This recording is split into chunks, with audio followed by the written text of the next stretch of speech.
여러분, 혹시 수영장에서 이런 경험 있으신가요? 오늘도 열심히 헤엄치고 있는데 옆 레인 사람은 훨씬 편해 보이면서도 나보다 빠르게 나아가는 모습 말이에요. 여기서 중요한 사실이 하나 있습니다. 수영에서 속도를 결정하는 건 힘이 아니에요. 바로 타이밍입니다. 같은 힘을 쓰더라도 타이밍만 맞추면 속도가 2배 이상 달라집니다. 이 차이가 뭘까요? 바로 물과 싸우느냐, 물을 이용하느냐의 차이입니다. 물은 우리를 밀어내려는 저항력이 있어요. 그런데 정확한 타이밍에 정확한 동작을 하면 이 저항을 최소화하면서 추진력을 최대한 얻을 수 있거든요. 마치 자전거 기어를 맞춰서 페달을 밟으면 힘은 덜 들면서도 빨라지는 것처럼 수영도 동작의 기어를 맞추는 순간이 있어요. 그 순간을 놓치면 아무리 힘을 써도 에너지만 낭비하고 그 순간을 잡으면 같은 힘으로도 2배, 3배 효과를 볼 수 있습니다. 오늘은 자유형, 배형, 평형, 접영 각 영법별로 절대 놓치면 안 되는 중요한 타이밍을 알려드리려고 합니다.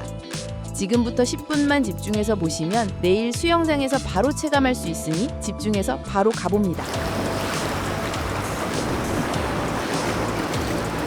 먼저 자유형부터 볼게요. 자유형이 왜 어려운지 아세요? 팔, 다리 호흡이 동시에 돌아가야 하거든요. 그런데 대부분 이 셋을 따로따로 생각해서 문제가 생기는 거예요. 첫 번째 골든 타이밍, 호흡은 언제 해야 할까요? 많은 분들이 숨이 급하니까 고개를 확 돌려서 숨을 쉬려고 하시는데 이건 완전히 잘못된 방법이에요. 제대로 된 방법은 이거예요. 오른팔이 물속에서 허리 옆까지 쭉 밀어내는 그 순간 고개가 자연스럽게 따라 돌아가야 해요. 팔이 밀어내는 힘을 이용해서 고개를 돌리는 거죠. 이때 중요한 건 턱만 살짝 수면 위로 나오게 하고 한쪽 눈은 물속에 그대로 두는 거예요. 그래야 몸의 균형이 안 무너져요.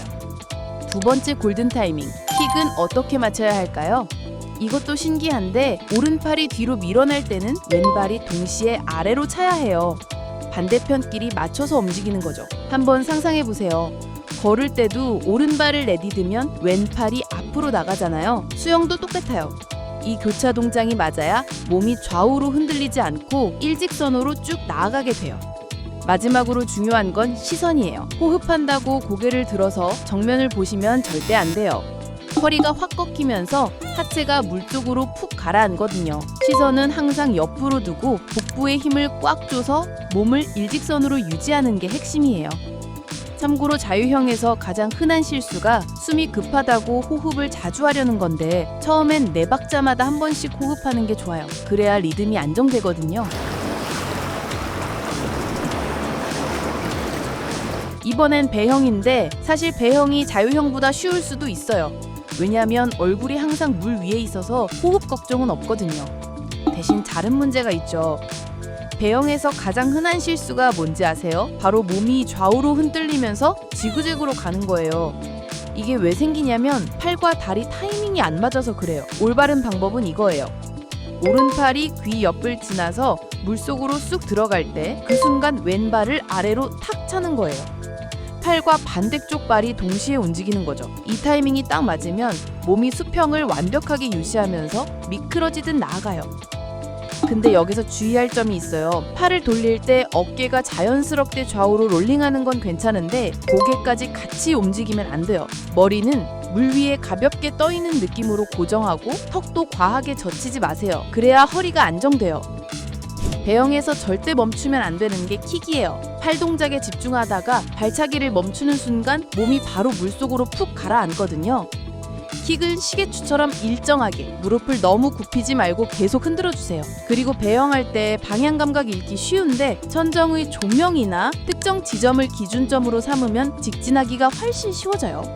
팔도 정확히 12시 방향으로 뻗어야 몸이 틀어지지 않습니다.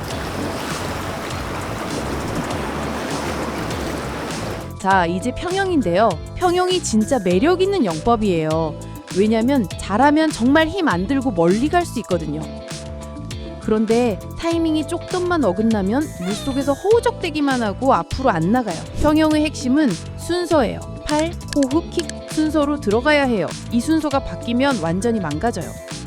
구체적으로 설명해 드릴게요. 먼저 팔로 물을 양옆으로 넓게 벌려서 안쪽으로 모으면서 당기는 거예요.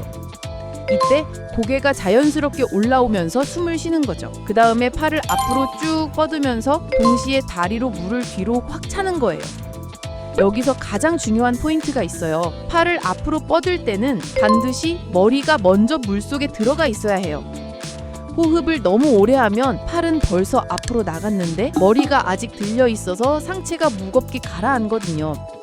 발차기도 요령이 있어요. 무릎을 앞으로 너무 많이 당기지 마세요. 그러면 저항면 커져요. 대신 종아리와 발목을 압축해서 모았다가 발끝으로 물을 뒤로 강하게 밀어내는 거예요. 마치 개구리가 뛰어오르는 것처럼요.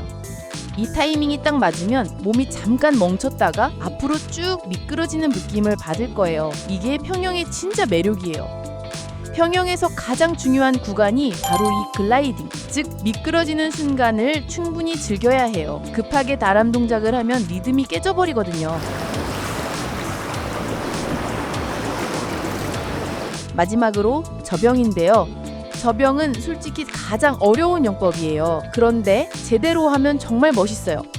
돌고래처럼 물결을 따고 나아가는 느낌이거든요. 저병을 제일 중요한 건 웨이브예요. 몸 전체가 파도처럼 물결 쳐야 하는데 이게 타이밍이 안 맞으면 그냥 물속에서 버둥거리는 것밖에 안 돼요. 저병의 타이밍을 쉽게 설명해 드릴게요. 양팔이 물을 강하게 당기는 순간 고개가 올라와야 해요. 늦으면 안 돼요. 팔이 물을 확 끌어당기는 바로 그 순간에 고개가 팍 올라가서 숨을 쉬는 거예요. 킥은 2번 들어가는데 이게 정말 중요해요. 첫 번째 킥은 팔이 앞으로 뻗을 때 몸을 살짝 띄워주는 역할이고, 두 번째 킥은 팔을 당기고 앞으로 뻗는 순간 몸을 앞으로 강하게 밀어주는 역할이에요. 특히 두 번째 킥의 타이밍이 정확해야 저병이 길게 이어져요. 머리는 너무 들지 마세요. 턱만 살짝 들어서 눈높이가 수면을 스치듯 지나가는 정도면 돼요. 그 이상 들면 하체가 가라앉아서 웨이브가 끊어져요. 저병은 힘보다는 흐름이에요. 팔, 가슴, 엉덩이, 다리가 연결된 한 줄기 흐름으로 이어져야 부드러운 저병이 완성돼요. 저병을 오래 하려면 무엇보다 리듬감이 중요해요. 빠르게 치려고 하지 말고 일정한 리듬을 유지하세요. 그리고 웨이브 동작을 할 때 배꼽을 기준으로 몸을 구부렸다 펴는 느낌으로 하면 훨씬 자연스러워져요. 자, 오늘 4가지 영법의 황금 타이밍을 다 알려드렸는데요. 결국 핵심은 하나예요. 각 동작들이 따로 놀지 않고 정확한 순간에 서로 맞춰서 움직이는 것. 이 타이밍만 맞추면 정말 신기하게도 같은 힘으로도 훨씬 쉽게, 훨씬 빠르게 수영할 수 있어요. 물속에서 끌려가는 느낌이 아니라 물 위를 달리는 듯한 가벼운 속도감을 느끼실 거예요. 여러분의 수영 실력 향상을 위해 앞으로 더 실전적인 팁들 계속 가져올게요. 오늘도 시청해주셔서 감사합니다.